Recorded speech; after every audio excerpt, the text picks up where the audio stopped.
apa sih peran Pratikno?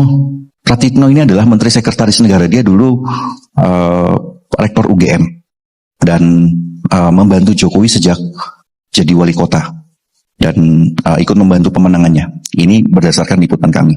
Ya, dan dia diduga menjadi operator politik Jokowi. Menteri Sekretaris Negara ini menjadi jembatan kemana-mana, ke PDIP, ke Golkar dan lain-lain, ke partai-partai. Ini dia yang kemudian bergeraklah. Dan ini disinyalir menekan kampus asalnya. Sebenarnya bukan hanya kampus asalnya, ya, yaitu UGM. Kami dapat cerita waktu itu setelah kami goes to kampus di UGM. Gak lama kemudian kan Jokowi datang ya ke Jogja, dan di situ waktu kami datang tuh ada spanduk-spanduk gitu menolak atau mengkritik pemerintah. Nah, begitu Jokowi datang, itu spanduk-spanduknya dicopot, dan informasi yang kami dapat itu memang ada instruksi. Pratikno terus dituding menjadi otak rusaknya dunia kampus. Hal itu berdasarkan investigasi majalah Tempo. Bukan hanya itu saja, Pratikno dituding menjadi operator politik mantan Presiden Jokowi dalam beberapa kesempatan. Salah satunya saat memuluskan langkah putra sulung Jokowi, Gibran Rakabuming Raka, menjadi capres setelah keluarnya putusan Mahkamah Konstitusi. Dan Pratikno ini dulu meminta kampus-kampus, forum rektor kampus itu untuk mendukung Ganjar Pranowo. Ya, setelah Jokowi beralih mendukung Prabowo, dia meminta forum rektor ini untuk mendukung Prabowo. Nah, selain itu, Pratikno ini diduga ini melobi hakim-hakim MK supaya mendukung atau membuka ruang untuk Gibran Rakabuming Raka menjadi calon wakil presiden. Waktu itu putusan MK kan membolehkan mereka yang belum berusia 40 tahun ya untuk menjadi calon presiden atau calon wakil presiden sepanjang dia menjadi kepala daerah. Pratikno memang dikenal ahli dalam bidang kebijakan publik, politik desentralisasi, dan politik keuangan negara. Jabatan selama 2 periode telah menghilangkan etika yang diembannya sebagai akademisi. Meskipun ia telah mempelajari etika, transparansi, keadilan sosial, dan norma hukum, namun usai menjadi menteri membuatnya menanggalkan nilai-nilai itu. Bahkan politik adalah urusan publik yang terkait dengan etika dan norma. Nah, ini bentuk lain ancaman ke kampus. Ya, pertama, ramai-ramai memberi gelar kehormatan. Ini yang dilakukan oleh kampus juga ya, dua sisi jadinya. Kita lihatlah, ada begitu banyak kampus yang lebih dari satu, buat saya sudah too much ya. Memberikan gelar kehormatan, entah itu profesor, entah itu doktor kehormatan kepada politikus. Itu yang benar politikus, bukan politisi. Kenapa? Karena kelakuannya kayak tikus gitu ya. Dan politikus ini akhirnya banyak sekali yang mendapatkan gelar doktor gitu, dan kita tahu kemudian penelusuran kami yang sudah berulang kali diulas di majalah Tempo bahwa mereka ini ada lobby-lobby, memberikan uang dan lain-lain. Ya, kalau kita bicara ada orang-orang yang sangat tidak layak ya. Ada yang jurnalnya, artikel yang dia publish itu terindikasi tidak dia bikin sendiri, tapi kemudian bisa mendapat gelar profesor. Berdasarkan investigasi yang dilakukan, Pratikno diduga telah melanggengkan kekuasaan sang majikan. Bahkan, Pratikno pun terseret dalam pusaran kasus korupsi BTS 4G Bakti Kominfo yang ditangani Kejaksaan Agung. Selain memuluskan Gibran menjadi capres yang belum cukup umur di MK, Selamat datang di channel ini teman-teman, kembali lagi bersama saya di channel ini Aranet TV.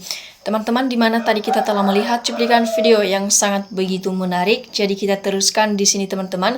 Kita lihat bagaimana dan apa saja yang menjadi komentar-komentar dari para netizen tentang cuplikan video tersebut. Di sini teman-teman disampaikan di sini, alhamdulillah hanya satu-satunya Tempo yang masih punya integritas. Kemudian di sini kedatangan Pratikno menemui Jokowi terindikasi kuat bahwa mereka berdua sangat khawatir dan gelisah tentang ijazah palsu Jokowi. Nah, Pratikno manusia penjahat politik. Sutradara Sri Mulyono harus segera ditangkap dan dipenjarakan. Nah, kemudian teman-teman di sini saya sudah menduga dari awal berita soal ijazah palsu Jokowi kalau Pratikno ada di dalam kasus ijazah Jokowi. Kemudian di sini, Pratikno adalah tokoh sentral rekayasa ijazah Jokowi hingga Hakim MK memuluskan Gibran menjadi cawapres yang belum cukup umur segera diseret ke pengadilan. Mungkin Pratikno jadi kepala sindikat pemalsuan ijazah, balasannya dia dijadikan menteri oleh Jokowi. Nah, kemudian di sini teman-teman, dalang utama asal mulai ijazah palsu jelas Pratikno karena Pratikno memang penjilat nomor 1. Nah, Pratikno harus segera ditangkap dan diproses sesuai hukum yang berlaku tanpa dipandang bulu. Karena negara ini berdasarkan hukum, semua bersamaan kedudukannya di depan hukum dan pemerintahan. Manusia seperti ini sangat pantas dijatuhi sanksi berat karena telah merusak negara. Sekali lagi tangkap atau menunggu rakyat yang bertindak. Manusia biadab gelar profesor, otaknya saja sangat kotor dan baunya sangat menyengat. Kemudian diteruskan lagi di sini oleh netizen, semua ucapan dan tindakan kita harus mempertanggungjawabkan dunia akhirat. Nah, diteruskan di sini, kenapa Pratikno tidak ditangkap? Sekarang cepatlah rakyat bergerak, tangkap Jokowi sama Pratikno. Kemudian di sini teman-teman, mayoritas rakyat NKRI sangat muak, benci, geram dengan perilaku, sikap mencele, plin-plan, jahat, licik, otoriter Jokowi Siraja Ngibul yang bikin gaduh berkepanjangan soal ijazah dan skripsinya bermasalah. Kita lihat apakah tanggal 6 Januari 2000. Kita lihat selanjutnya di sini teman-teman. Aktor intelektual seharusnya dapat hukuman paling berat. Kita tunggu di mana akhirnya seluruh dunia turut melihat negeri koruptor ini ke depan. Nah, diteruskan di sini, Pratikno bukannya digaji rakyat Konaha untuk bekerja di bawah kendali perintah Presiden Pak Prabowo, bukan digaji rakyat Konaha untuk melayani mantan di Wakanda. Nah, kemudian di sini, mengapa Pak Prabowo masih dipakai itu di dalam kabinetnya? Prabowo ndak punya yali ya. Nah, selanjutnya di sini, dari awal kasus ijazah gue udah tebak bilang ke ladinya Pratikno contoh sampai sekarang dia menjabat kedudukan penting. Kemudian di sini, Indonesia tidak berharga karena mati keadilan, mati kesejahteraan, mati hati nurani. Tidak berharga karena oknum para pejabat, mati karena oknum para pejabat. Nah, rakyat sudah memahami permainannya Jokowi dari A sampai Z. Semua sudah terlihat Jokowi bisa melemahkan semua dengan gaya hamburkan uang kegiatan yang dibebaskan saat jadi penguasa. Wakil rakyat dikuasai aparat hukum, MK dikuasai aparat negara, dikuasai semua institusi.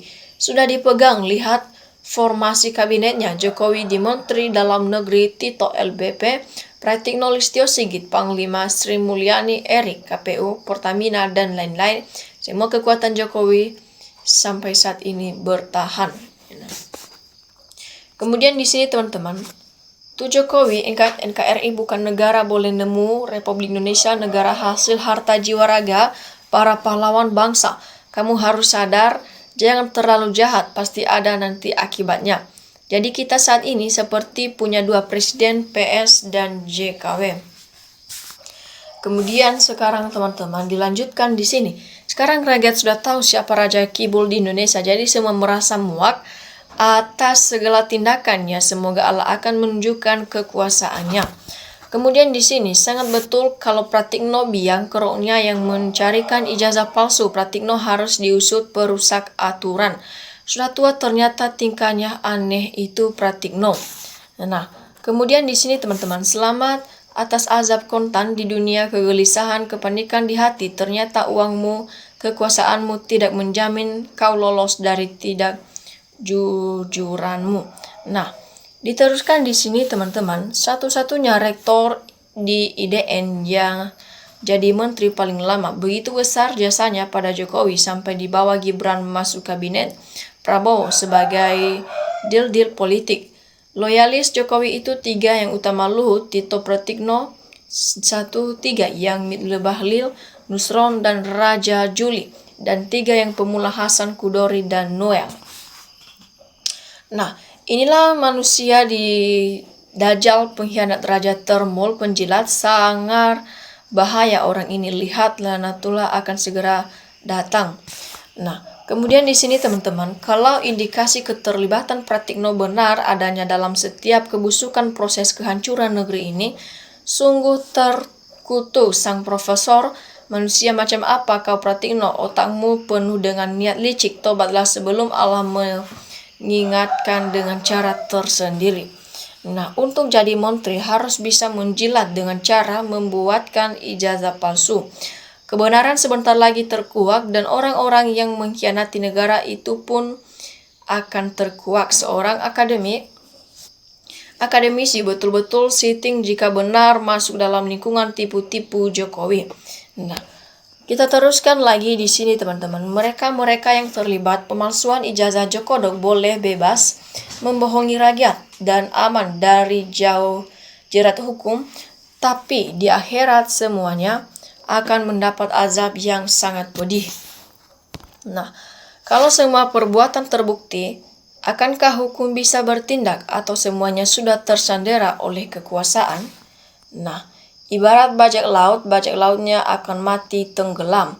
Kalau benar Pratikno begono, lantas siapa yang mau dan mampu membongkar praktek kotor itu? Kita teruskan lagi di sini teman-teman. Elit menari atas derita rakyat dan rakyat kebanyakan tertidur pulas. Elit politik tak berkutik. Nah, fakta ijazah palsu penipu kebohongan, kalau asli itu jelas gerombolan penipu Pratikno. Kalau ada rahasia konspirasi Pratikno bongkar kebenaran di atas segalanya. Nah, kemudian teman-teman dilanjutkan di sini hanya menduga-duga karena otaknya negatif thinking terus karena kebenciannya yang tinggi. Nah, seterusnya di sini teman-teman disampaikan bukan Pratikno tapi Pratekno alias Cobanen. Itulah idenya mantan rektor, otaknya bisa menciptakan jalan kebohongan yang cemerlang. Nanti kalau modal bisa enggak ya bohongi malaikat kalau ditanya di dalam kubur. Nah, oke teman-teman, demikian saja dulu cuplikan video kali ini. Sampai jumpa di video berikutnya. Dan jangan lupa di like, subscribe, dan kasihlah komentar Anda di kolom komentar biar kita bisa saling bertukar pikiran. RKRI harga mati.